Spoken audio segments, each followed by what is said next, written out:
Hi everyone and welcome to today's video. This is a B1 level video on classroom language and skills.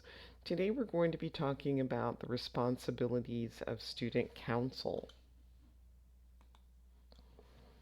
So think about your school, or if you're not in school, think about either your own children, grandchildren, children that you know about their schools, and then answer these questions. What's something that you like a lot about your school? What's something you want to change about your school? And if students want to change something at school, what can they do? So just think about those. So we're going to read about student councils and answer the questions. First, we'll go over the vocabulary words. Student body just means all the students in a school. And school administrator is a person whose job is to manage and organize the school. So you can pause the video and read on your own or follow along as I read. A student council, sometimes also called a student government, is a group of students who are chosen to represent the student body in decision-making processes and to organize events at a school. They often work with teachers and school administrators to improve the school and make it a better place for students. All members of the of the council attend regular meetings to share ideas and work on student council projects. So does your school or your child's school or did your school in the past have a student council? If so, what do you know about it? And if not, do you think it's a good idea?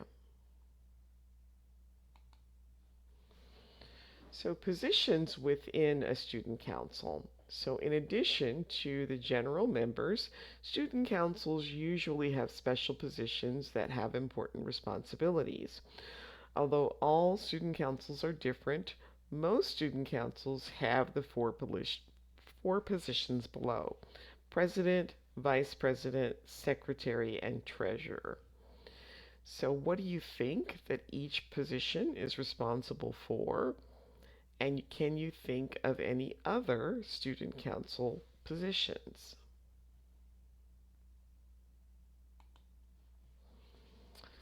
So now try to match each position to the responsibility. So responsible for helping the president and doing the president's tasks when the president is not present. Well, that would be number 2, the vice president. Responsible for managing money, making sure money for projects is collected on time and spent correctly. That would be the treasurer. Responsible for taking notes during meetings, keeping records, and sending messages and emails to members of the council. That would be the secretary.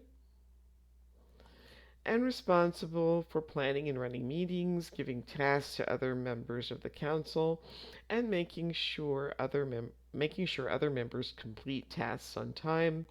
That would be the president. So becoming a student council leader. So read the information below about becoming a student leader. You can pause the video and read this on your own, or you can follow along as I read, and then answer the questions. So each school has different requirements for becoming a student leader. However, here are some of the most common requirements. GPA.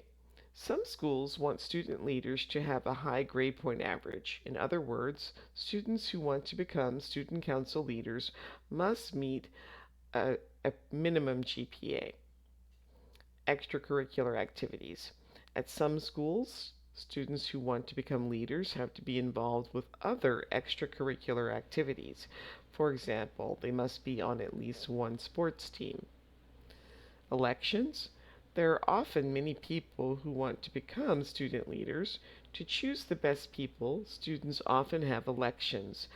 This means that students who want to be leaders should also try to have good relationships with their peers. So do you think it is fair if students with a low GPA cannot become student leaders? Why or why not? This is more of an opinion question. Why do you think at some schools student leaders have to do other curricular activities? And is an election a good way to choose student leaders? Why or why not? So think about student leadership at your school or a school that you know if you're no longer in school. What are student leaders responsible for at your school? How are student leaders chosen at your school? Do you think this is a good system? Why or why not? And what do you think is the best way to choose student leaders?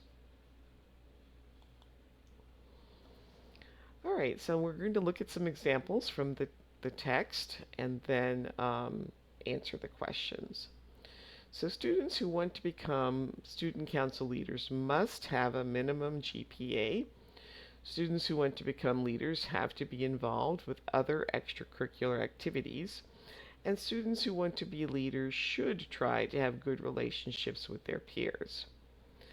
So if a student doesn't meet a minimum GPA, can they become a student leader? Well, no, they can't, because here it says they must have a minimum GPA.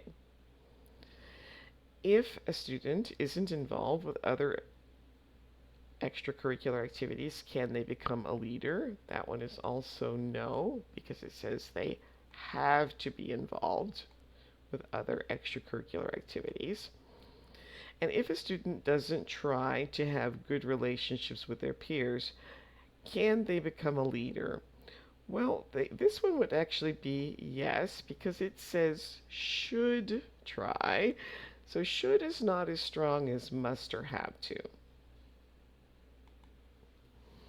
So must, have to, and should can all describe responsibilities. However, there is a difference in the responsibility they describe.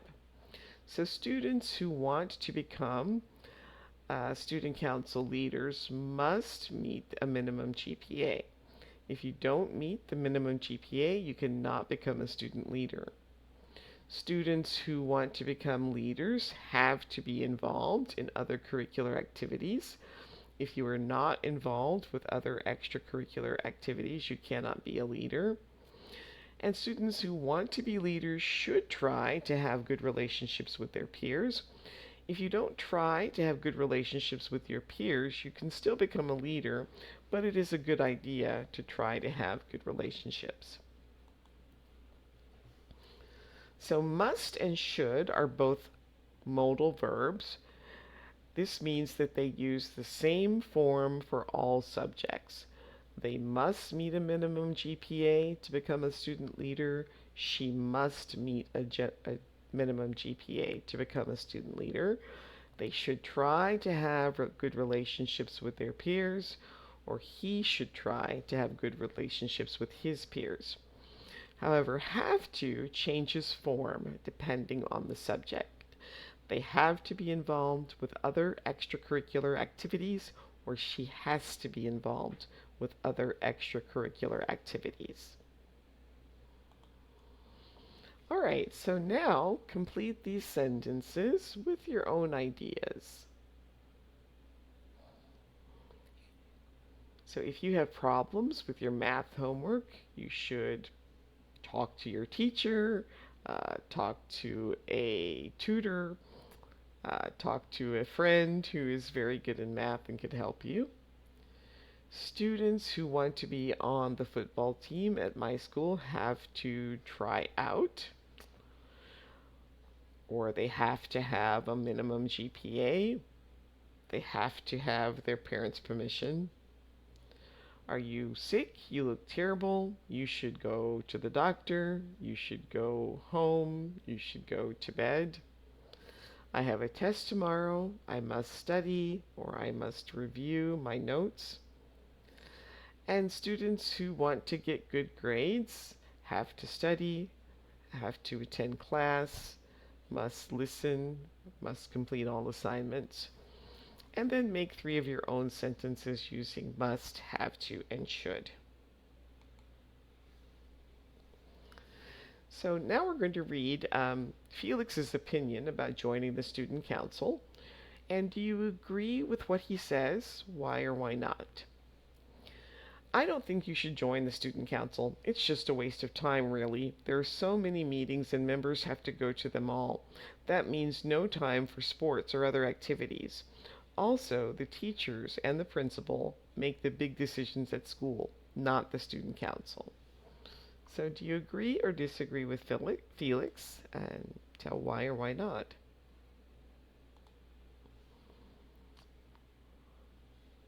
Okay, now Cloris, we're going to read about Cloris's opinion about joining the student council and then think about whether you agree with what she says and why or why not.